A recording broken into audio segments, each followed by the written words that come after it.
ഇവൻ ഞാൻ കണ്ടിട്ടുള്ളതിൽ വെച്ച് ഏറ്റവും ക്രൂരനായ കൊലയാളിയാണ്. അവന്റെ കൈകളിൽ കിട്ടുന്ന എന്തും മാരക ആയുധമായി മാറും. അതുകൊണ്ടാണ് അവന്റെ ബോസിനോട് കൂടിക്കാഴ്ച നടത്തുമ്പോൾ പോലും വിശദമായ സുരക്ഷാ പരിശോധനകൾ നിർബന്ധമായിരിക്കുന്നത്. എല്ലാ ആയുധങ്ങളും പിടിച്ചെടുക്കും, വസ്ത്രങ്ങൾ പോലും അഴിപ്പിക്കും. ശേഷം അവന്റെ ആളുകൾ അവൻ ഒരു ജോഡി പൈജാമ നൽകും. അവൻ ബോസുമായി കൂടിക്കാഴ്ച നടത്തുന്ന മുറിയിൽ ഒന്നിലധികം നിരീക്ഷണ ക്യാമറകൾ സ്ഥാപിച്ചിട്ടുണ്ട്. പുറത്ത് എണ്ണമറ്റ കാവലുണ്ട്. ബോസ് അവനെ കാണുമ്പോൾ ഒരു ഫോട്ടോ കൈമാറുന്നു. അടുത്തതായി കൊല്ലേണ്ടയാളുടെ ഫോട്ടോയാണത്. പക്ഷെ ബോസ് അറിയാത്ത ഒരു കാര്യമുണ്ട്. ആ ഫോട്ടോയിലുള്ളയാൾ ഉയർന്ന വില വാഗ്ദാനം ചെയ്തിരുന്നു. ആ നിമിഷം കൊലയാളി നിസ്സാരമായി ആ ഫോട്ടോ പകുതിയായി മടക്കുന്നു. താമസിയാതെ അതൊരു മൂർച്ചയേറിയ ആയുധമായി മാറുന്നു. എന്നിട്ട് ബോസിനെ എളുപ്പത്തിൽ കൊല്ലുന്നു. കൊലയാളിക്ക് അത്ര വേഗതയുണ്ടായിരുന്നു.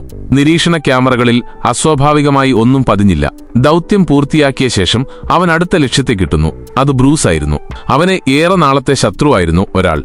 എന്നാൽ സ്വകാര്യ വിമാനത്തിൽ ലക്ഷ്യസ്ഥാനത്തെത്തിയ ഉടൻ വിമാനം മോഷണം പോയെന്ന് അവന്റെ ആളുകൾ അവനെ അറിയിക്കുന്നു.